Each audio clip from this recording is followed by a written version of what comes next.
Assalamualaikum warahmatullahi wabarakatuh.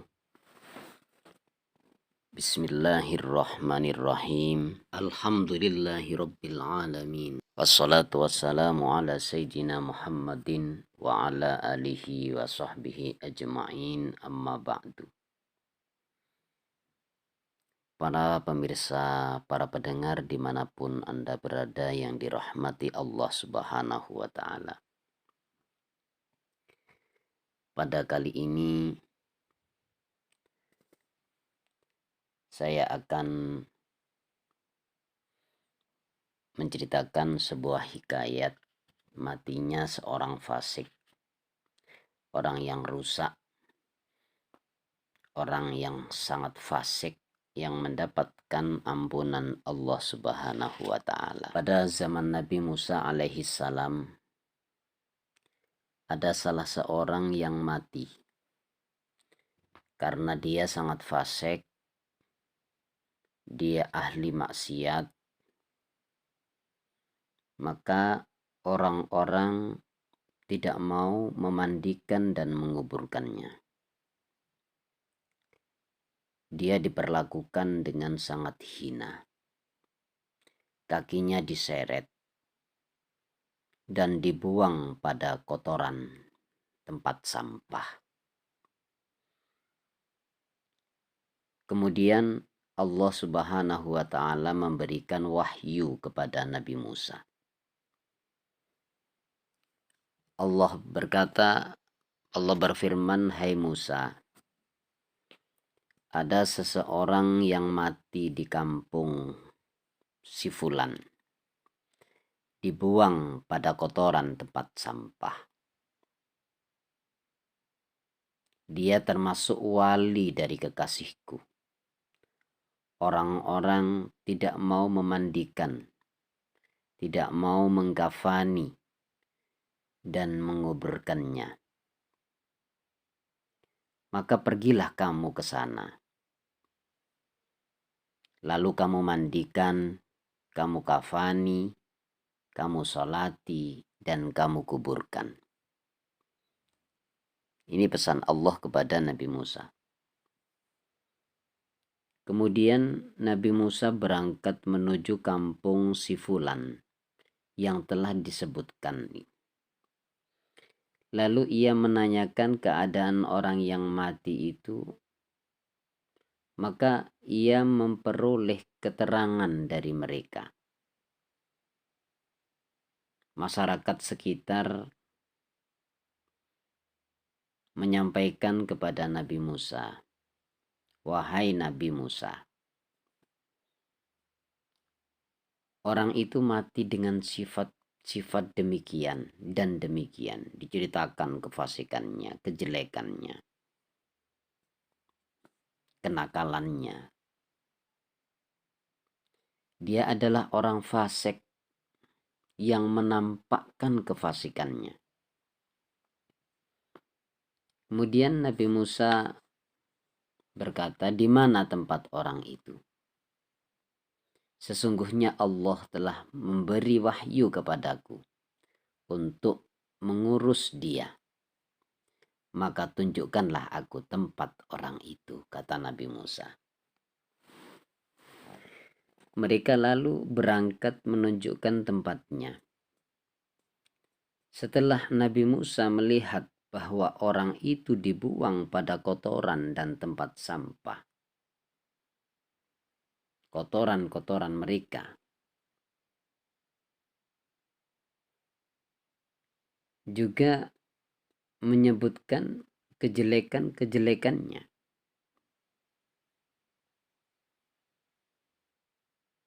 Nabi Musa seketika itu bermunajat kepada Allah Subhanahu wa taala seraya berkata, "Ya Allah, Engkau menyuruhku untuk mensolati dan menguburkan orang itu.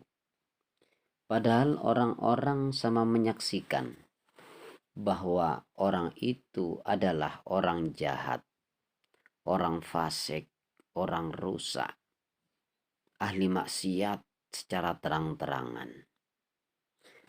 Maka Engkaulah yang maha mengetahui daripada mereka yang menjelek-jelekannya. Kemudian Allah Subhanahu wa Ta'ala menjawab, "Hai Musa, memang benar mereka itu menceritakan kejelekannya. Akan tetapi sewaktu akan mati, ia meminta syafaat kepadaku. Ia minta pertolongan kepadaku," kata Allah, "dari 3 perkara. Ia minta pertolongan kepadaku dari 3 perkara. Andai kata seluruh orang berbuat dosa, itu sama memohon syafaat 3 perkara itu kepadaku, aku pasti akan memberinya. Maka bagaimana aku tidak mengasihinya? Sedangkan dia benar-benar memohon, dan aku adalah maha pengasih lagi maha penyayang terhadap para pengasih."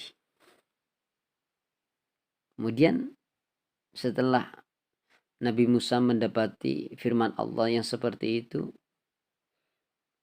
Nabi Musa menjawab, "Ya Allah, apakah 3 perkara itu?" Allah menjawab, ketika mendekati kematiannya, ia memohon, "Ya Rabbi, anta ta'lamu minni anni kuntu artakibul ma'asi wa kuntu akrahul maksiyata fi qalbi. Lakin ijtama'a fi salasi khisalin hatta artakibul maksiyata ma'a karahatil maksiyati fi qalbi. Awwaluha hawan nafsu warraqiqus su'u wa iblisu la'natullahi wa hadhihi salasatul al-qatsni fil maksiyati. Fa innaka ta'lamu minni ma aqulu faghfirli." Begini Musa, ketika dia mendekati kematiannya, ia memohon, "Ya Allah, Engkaulah yang maha mengetahui keadaanku. Sungguh aku berbuat kemaksiatan, tetapi dalam hatiku sebenarnya aku benar-benar membencinya." Ia melakukan kemaksiatan tapi dia benci sebenarnya. Tetapi karena terkumpulnya 3 perkara, yaitu hawa nafsu, teman bergaul yang jahat, dan iblis yang terkutuk, 3 perkara itulah yang menyebabkan aku sampai melakukan maksiat, ya Allah. Sesungguhnya Engkau maha mengetahui apa yang aku sampaikan, ya Allah.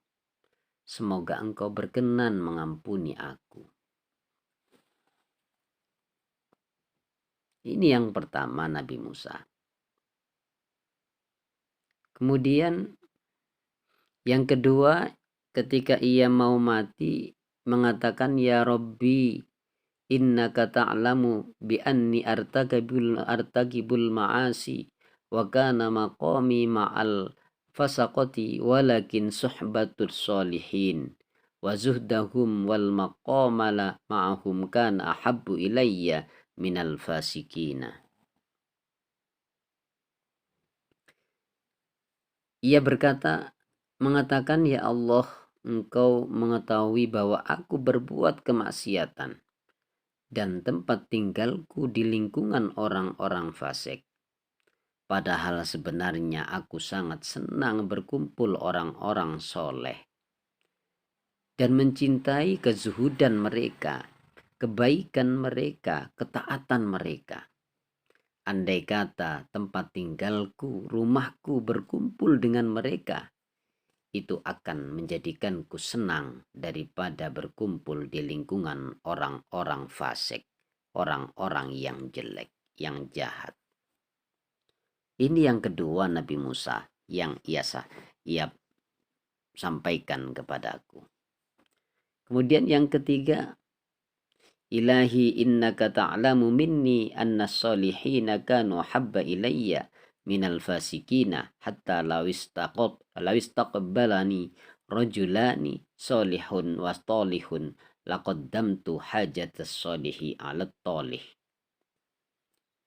Ia berkata, "Ya Allah, Engkau lebih mengetahui kepadaku. Sesungguhnya orang-orang soleh lebih aku cintai daripada orang-orang fasik. Sehingga setiap orang soleh dan orang yang durhaka membutuhkan aku, maka aku lebih mendahulukan hajat orang-orang soleh daripada orang-orang yang durhaka." Disebutkan dalam riwayat Imam Munabbih bahwa orang ini berkata, "Ya Allah, andai kata Engkau mengampuni segala dosaku, maka akan bergembiralah para kekasih-Mu dan para nabi-Mu. Serta menjadi susahlah setan-setan dan pengikutnya. Sesungguhnya aku tahu bahwa kegembiraan para nabi dan wali kepada Engkau itu lebih dicintai daripada kegembiraan setan-setan dan pengikutnya. Maka aku sangat mengharapkan semoga Engkau berkenan mengampuni aku, ya Allah.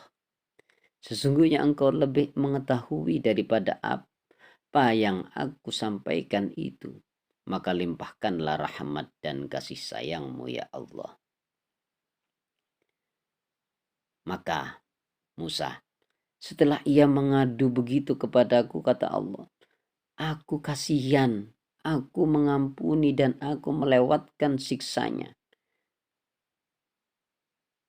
Sesungguhnya aku zat yang maha pengasih, khususnya kepada orang-orang yang mengakui dosanya. Orang-orang yang merasa salah, mengakui dosanya di hadapanku, merasa salah di hadapanku. Dan inilah orang yang mengakui dosanya, maka aku mengampuni dan melepaskan siksanya. Wahai Musa, lakukanlah apa yang telah aku perintahkan kepadamu. Lantaran kemuliaan orang itu, aku pun mengampuni dosa orang-orang yang menyembahyangkannya dan menguburkan orang ini." Inilah hikayat tentang orang fasik, orang yang terlihat rusak, namun di akhir hayatnya dosa-dosanya diampuni oleh Allah Subhanahu wa Ta'ala. Begitulah gambaran bahwa sehebat apapun dan sebanyak apapun amal kita, sama sekali tidak pantas untuk dijadikan meremehkan orang lain. Karena bagaimanapun juga tetap tidak bisa memastikan bahwa kita lebih baik darinya. Bahkan Rasulullah Shallallahu Alaihi Wasallam bersabda, "Al-fajirur raji rahmatallahi ta'ala aqrabu ilallahi ta'ala minal abidil muqniti." Seorang yang hina, yang mengharapkan rahmat Allah, jauh lebih baik, lebih dekat dengan Allah daripada orang yang ahli ibadah yang memutus rahmat Allah Subhanahu wa Ta'ala. Merasa ibadahnya yang lebih hebat, yang diterima oleh Allah, tidak memperdulikan rahmat Allah Subhanahu wa Ta'ala. Di samping kita juga tidak tahu apakah kita akan selalu baik sampai akhir hayat. Dan juga belum tentu orang yang nampak hina akan selamanya hina sampai akhir hayatnya. Coba perhatikan sabda Nabi Muhammad Sallallahu Alaihi Wasallam yang artinya, "Sesungguhnya salah satu dari kalian beramal dengan amal ahli neraka hingga jarak antara dirinya dengan neraka hanya 1 hasta. Namun catatan telah mendahuluinya, sehingga di akhir hayatnya, di akhir kehidupannya, ia beramal dengan amalnya ahli surga. Sehingga ia masuk surga. Dan sesungguhnya seorang mengamalkan amalan ahli surga, sehingga jarak antara dia dengan surga itu satu hasta, sangat dekat sekali. Kemudian lewat atasnya ketetapan yang tertulis, maka beramal dengan amalan ahli neraka, masuklah ia ke neraka. Hadirin para pemirsa yang berbahagia, hikayat ini diceritakan dalam sebuah kitab Sunan Al-Kubra lil Baihaqi halaman juz 7 halaman 421. Mudah-mudahan bermanfaat dan bisa kita ambil hikmah dari kisah ini. Walafa minkum, assalamualaikum warahmatullahi wabarakatuh.